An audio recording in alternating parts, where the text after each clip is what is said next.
No presente trabalho, falaremos sobre dois indivíduos renascentistas, Cérlio e Vignola, que disseminaram e uniformizaram a arquitetura do século XVI por meio de seus tratados divulgados pela imprensa.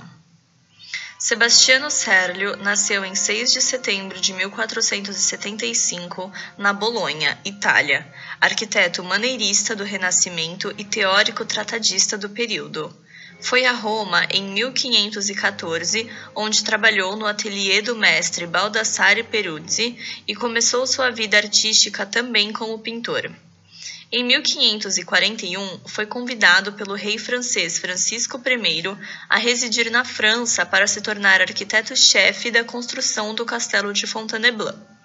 Sua principal obra consiste no Tratado de Arquitetura.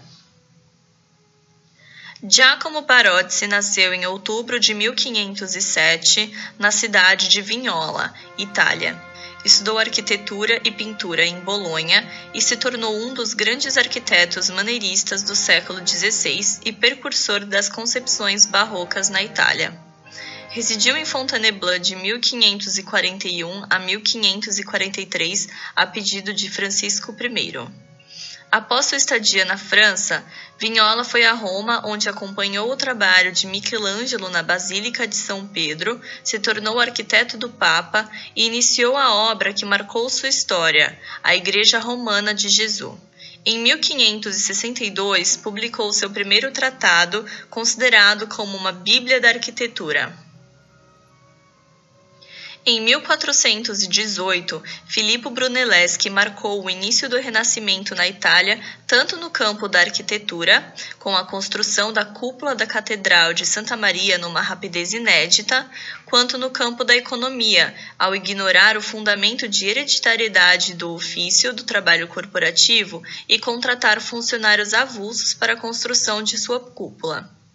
Com a decadência do trabalho corporativo, Cérlio e Vignola, separadamente, viram a oportunidade de criar tratados que servissem como verdadeiros manuais de arquitetura, disseminando pela Itália e Europa suas teorias arquitetônicas tanto no que se refere ao estilo quanto à forma de construção. Ambos os tratados eram considerados como fontes de sugestões e exemplos de tipologias arquitetônicas, apresentam como utilizar as proporções nos edifícios e até expõem novos elementos, como, por exemplo, as janelas serlianas. O Tratado de Cérlio é composto por 7 livros que começaram a ser publicados pela imprensa em 1537.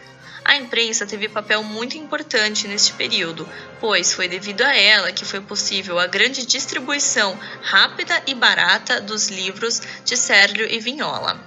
Em pouco tempo, seu tratado se tornou conhecido em toda a Europa e integrou conjunto de leitores pertencentes ao universo da corte. Em 1541, Cérlio foi convidado pelo rei Francisco I a residir na França e se tornar arquiteto responsável pela construção do Castelo de Fontainebleau.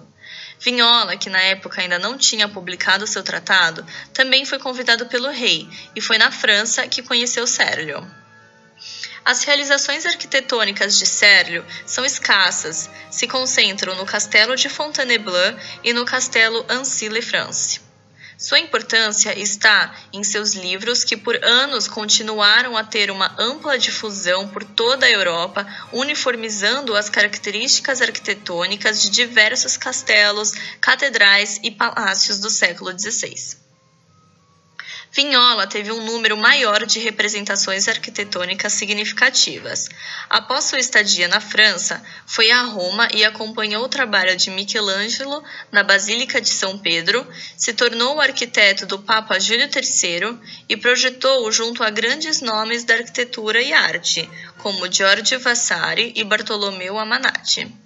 Esses fatores influenciaram seu estilo arquitetônico, mas foi após a construção da Igreja San Andrea, em 1554, ao construir a primeira cúpula elíptica, que Vignola atingiu sua maturidade criativa para construir aquela que foi considerada a obra de maior representatividade de sua carreira, a Igreja Romana de Jesus, que representa o início das características e construções do estilo barroco.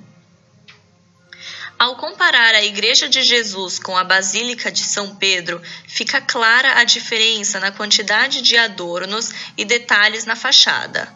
O diferencial de Vignola foi fundir a nave da Basílica medieval com o desenho de um edifício planificado típico da Alta Renascença, criando um domo sobre o cruzamento. Essas características não só representam o início de uma nova tendência na arquitetura, como tornam-se um modelo das futuras igrejas barrocas. Vignola faleceu antes de concluir a obra, cuja responsabilidade passou a ser de Giacomo della Porta. Vignola publicou seu primeiro livro em 1562, e este, por meio do uso essencial de gravuras em chapas de cobre e apenas sucintos comentários, que foram um diferencial quando comparado aos demais livros de arquitetura, se tornou um best-seller da época e teve repercussão e impacto tão grandes como os tratados de Serlio. Os tratados de Serlio e Vignola marcaram o século XVI pela sua enorme disseminação e uniformização à arquitetura na Europa e algumas regiões da América.